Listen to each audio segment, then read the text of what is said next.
आता मुंबईच्या पश्चिम उपनगरातून म्हणजेच वांद्रे इथून नरिमन पॉइंटला जाण्यासाठी तुम्हाला केवळ 15 ते 20 मिनिटं लागतील असं जर मी म्हणालो तर तुम्हाला खरं वाटणार नाही, पण हे शक्य होणार आहे। याचं कारण म्हणजे मुंबईचा सगळ्यात जुना समुद्री ब्रिज म्हणजेच वांद्रे वरळी सी लिंक हा मुंबईचा सगळ्यात अद्ययावत समुद्री ब्रिज तो म्हणजे मुंबईचा कोस्टल रोड याला जोडला जाणार आहे।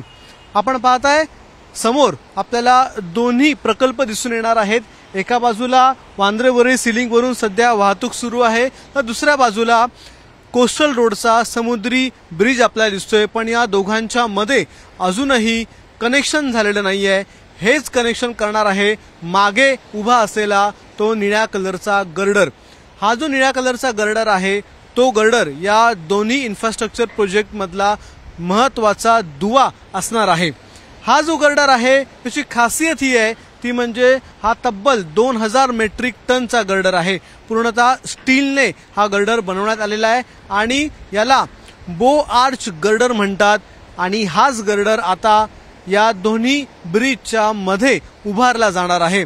या गर्डरची निर्मिती जी आहे ती माझगाव डॉकच्या न्हावा जेट्टीमध्ये करण्यात आली आहे आणि तब्बल 62 किलोमीटरचा समुद्री प्रवास करून हा गर्डर आता वरळीच्या समुद्रात आणला गेलेला आहे। आता हा गर्डर बसवण्यासाठी देखील खूप मोठी मेहनत आहे।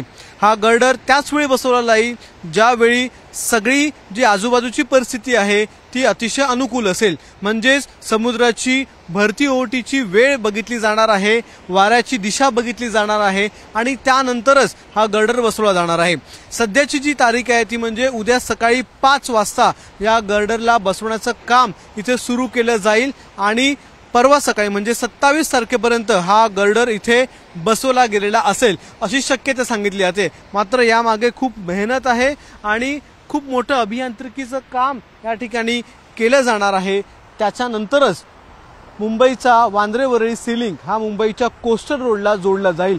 आता हा जोडल्याच्या नंतर प्रवास कसा असेल तर सध्या वांद्रे वरळी सी लिंक वरून प्रवास करत असताना जी दक्षिण वाहिनी आहे म्हणजेच वांद्रेवरून येणारी जी वाहनं आहेत त्या वाहनांना वरळीला येऊन एक्झिट घ्यावी लागते आणि वरळी सी फेसच्या रस्त्यावरून पुन्हा पुढे जाऊन वरळी डेअरीच्या इथे कोस्टल रोडला जावं लागतं आणि मग पुढे नरिमन पॉइंट पर्यंत त्यांचा प्रवास 10 मिनिटात होतो। मात्र याच्यामध्ये देखील पाऊण ते 1 तास जातो कारण की इथे रस्ता छोटा आहे, ट्रॅफिक जाम होतं। आता ज्यावेळी हा गर्डर बसवला जाईल त्याच्यानंतर त्यावर अस्फाल्टचा रोड बसवण्यात येईल आणि तो रोड बसवल्याच्या नंतर हा गर्डर पुढच्या 1 महिन्यात वापरण्यास खुला केला जाईल आणि मग वांद्रे इथून जी वाहनं येत आहेत ती वाहनं थेट या गर्डरच्या माध्यमातून कोस्टल रोडच्या दक्षिण वाहिनीचा वापर करून कोस्टल रोडवर जातील आणि नरिमन पॉइंटच्या इथे बाहेर पडणार आहेत। त्यामुळे अतिशय सुखकर असा प्रवास होणार आहे, जलद प्रवास होणार आहे आणि मुंबईचा वांद्रे वरळी सी लिंक हा मुंबईच्या कोस्टल रोडला जोडला गेल्यामुळे मुंबईच्या पश्चिम उपनगरातून नरिमन पॉइंटला जाण्यासाठी अतिशय कमी वेळ लागणार आहे।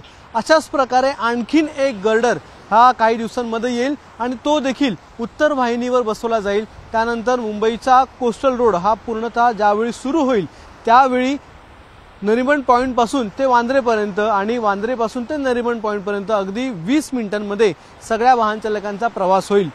100 वर्ष टिकेल असा हा गर्डर बनवण्यात आलेला आहे आणि त्यामुळे संपूर्ण कोस्टल रोड आणि वांद्रे वरळी सी लिंक वरून प्रवास करणाऱ्या वाहनांना याचा खूप मोठा फायदा होईल आणि बरीच वर्ष हा फायदा होणार आहे। कॅमेरामन विनेसह अक्षय भाटकर, एबीपी माझा, मुंबई।